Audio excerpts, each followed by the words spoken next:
I was sent this article, and this article literally substantiates many of the things that we talk about here on a daily basis. How much men benefit from relationships with women. Because a lot of the times men get with women and they attach to women and literally suck the time, energy, and resources. They suck the life forces out of women, and then they're able to thrive so that when a woman detaches from that man, he starts to fail and flail. Listen to the article's title: Men Value Romantic Relationships More and Suffer Greater Consequences from Breakups Than Women.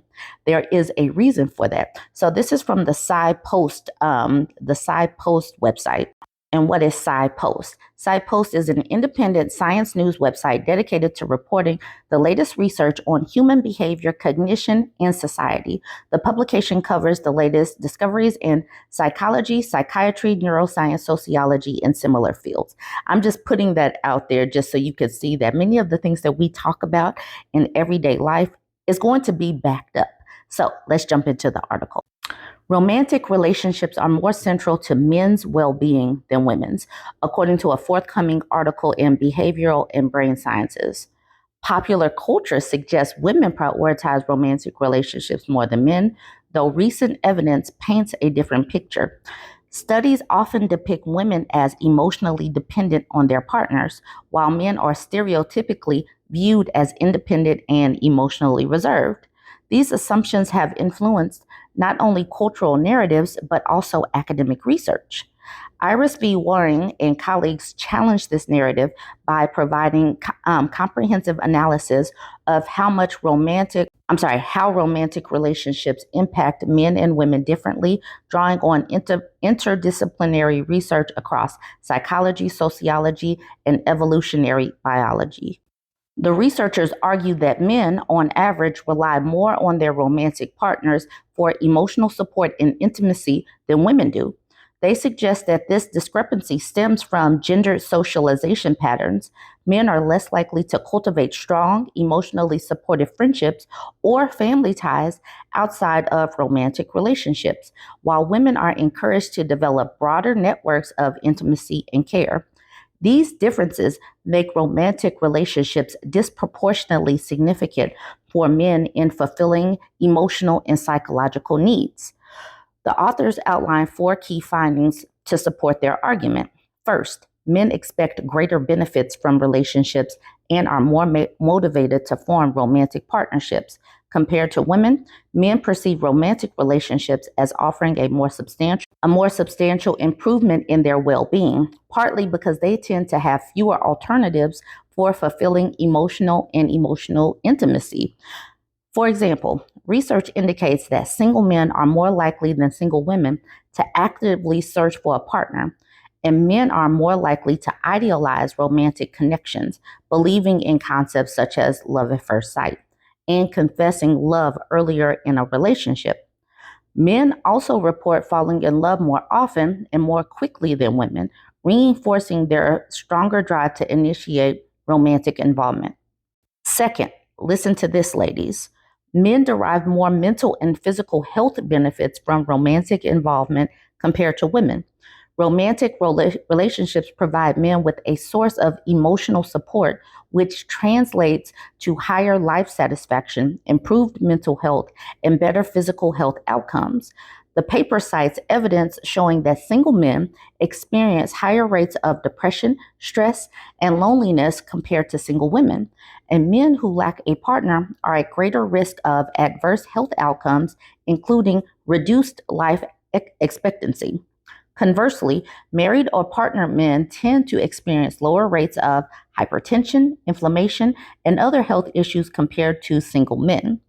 Women's broader social networks and alternative sources of support mean that they are less dependent on their romantic partners for these health benefits, resulting in a weaker overall association between relationship status and health for women.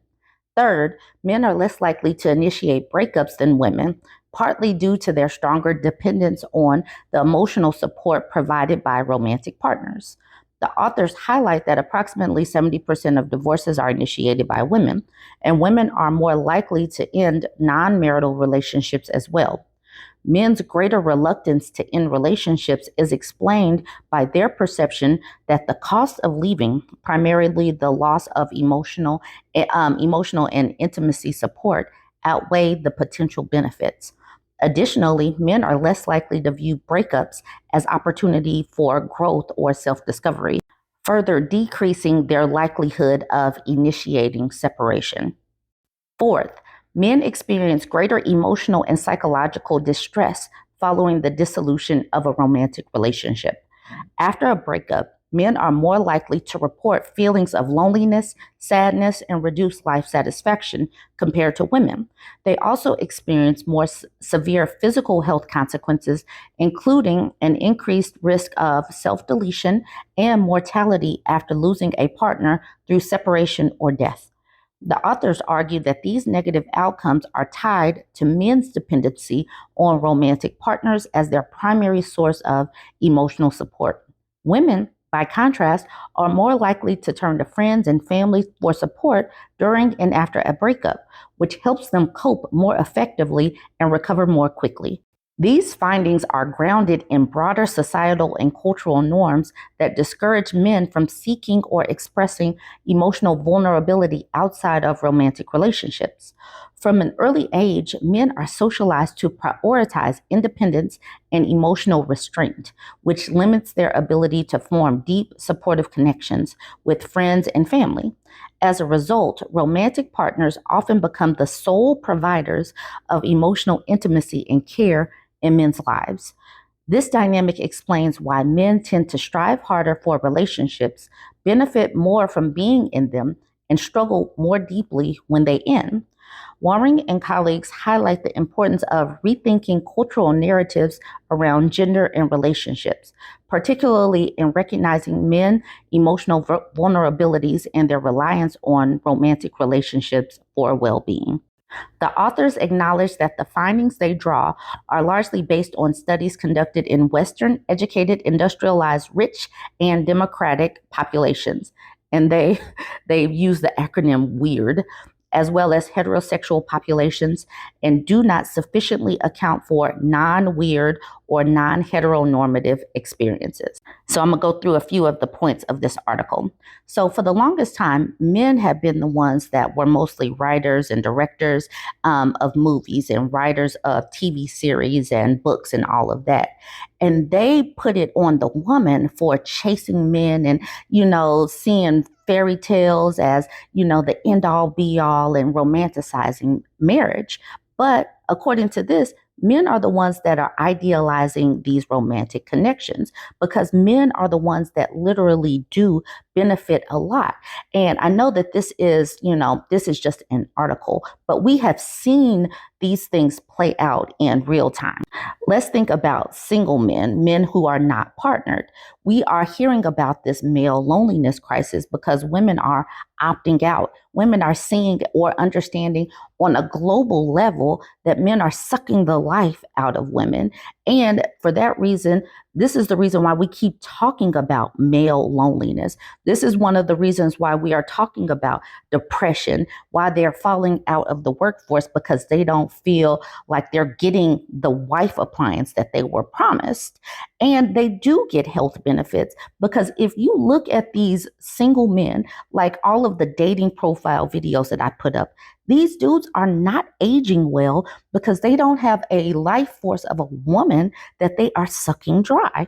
So men are less likely to initiate breakups because they are still getting all of the resources from a woman in the home, even when they are cheaters or unhappy. They're still getting a house manager that is doing the majority of the things that make their life easier. And they know this, even if they don't come out and acknowledge that the woman in the home is providing many of these resources. And then we have seen what happens with a man and a woman typically after a breakup. After a woman detaches that parasite, she's able to thrive. She's able to glow up, where they start to fall apart and start to spiral and fail and flail. So many of these things that we talk about on a day-to-day basis, this article is actually backing us up.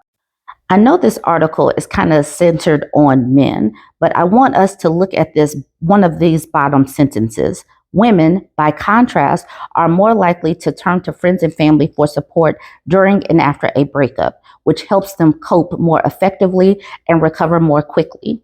With this, I want women to recognize, please stop giving up your friends and family.